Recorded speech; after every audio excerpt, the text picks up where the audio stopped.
What's going on? I'm Brtiain and this is the UK Stole It, and Faye who wrote one of these scripts is laughing silently because she knows we're recording. Cue the intro.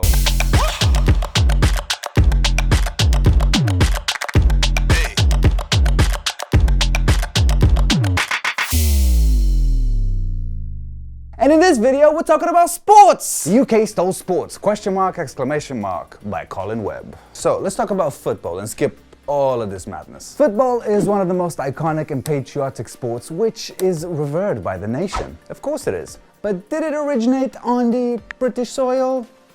It did not. In 12th century England, early versions of football involved punches as well as kicks. However, team games involving a ball go way back to the Mesoamerican era, with the Aztecs also having a concept of football, one where the captain of the losing team would be sacrificed to their gods.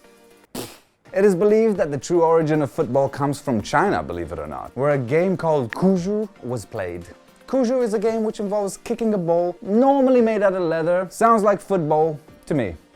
Or to Colin. It is universally believed that the game could have been established as early as the 2nd century under the Han Dynasty. However, just because China sees the earliest recorded kicking games, it doesn't mean that they actually were the first to play it or to invent it. But a lack of contextual evidence has left historians stumped as to when this actually took place or when it was actually invented. Although it would be several millennia ago, soccer, I think we can, for this video at least, decide and establish that it did originate in China. So there you go, UK's favorite sport is actually a Chinese construct.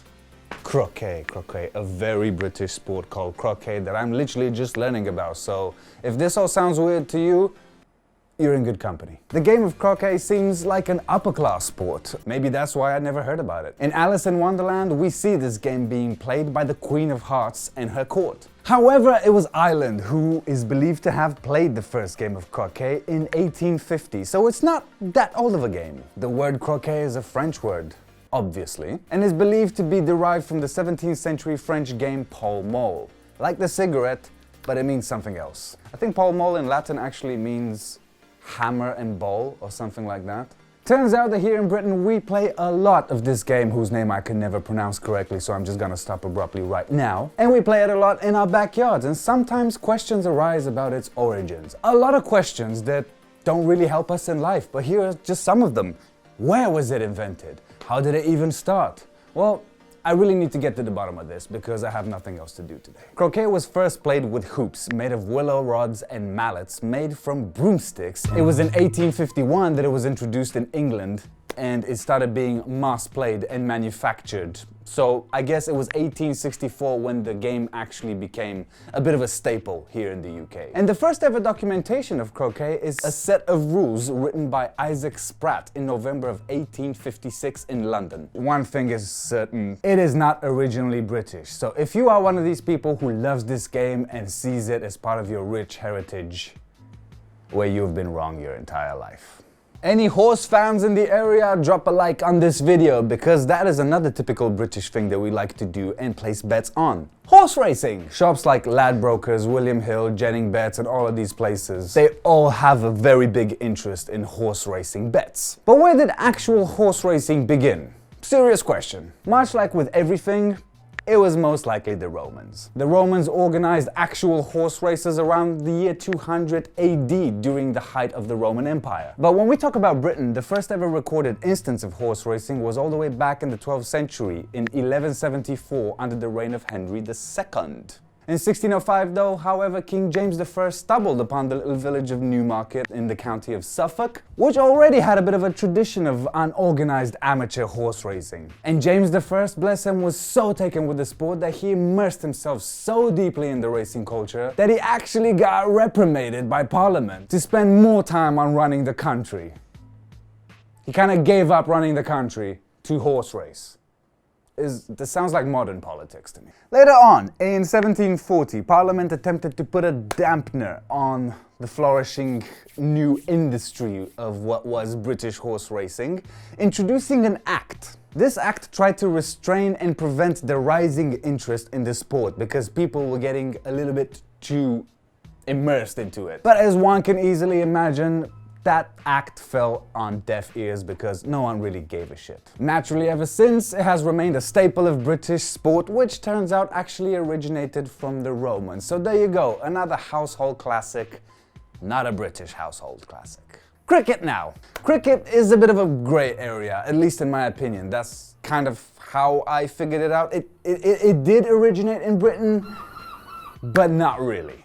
Cricket was introduced to colonized regions such as Asia and Africa as a means of distracting the world from the suffering that the British Empire caused due to the slave trade. And if you want to find out more about that, check out this video on how the UK stole lives. The UK Empire specifically. Cricket was introduced in Australia and New Zealand in the early 19th century, and it first appeared in Cape Town, South Africa, with the initial British occupancy of Western Cape in the late 18th century. Now, if this feels a little bit too historical for you, I hope you're a cricket fan. The modern game of cricket is a development of several early forms of the sport. The word cricket comes from the Latin term cricetus.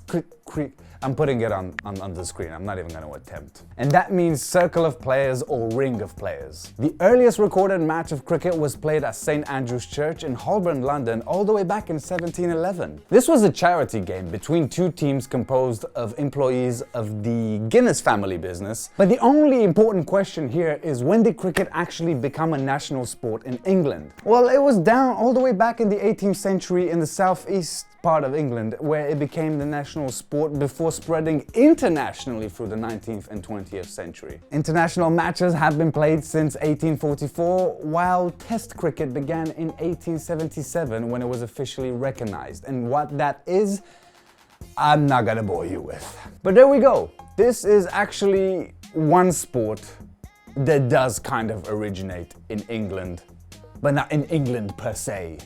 But it was invented by the Brits. Kinda. Serious question, do you guys like cricket?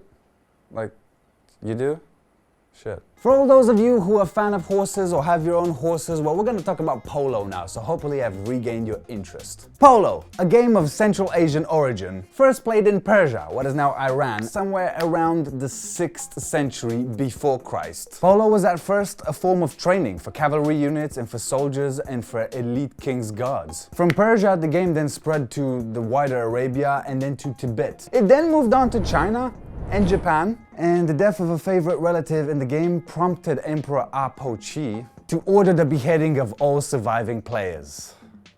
So Polo actually has quite the tragic background as well. But the first Europeans to actually play the game were the British tea planters in Assam, who formed the first European polo club in 1859 at Silchar. Informal matches began to be held between British cavalry units stationed in India, and in 1869 a challenge round was held between the 10th Hussar and the 9th Lancers in England.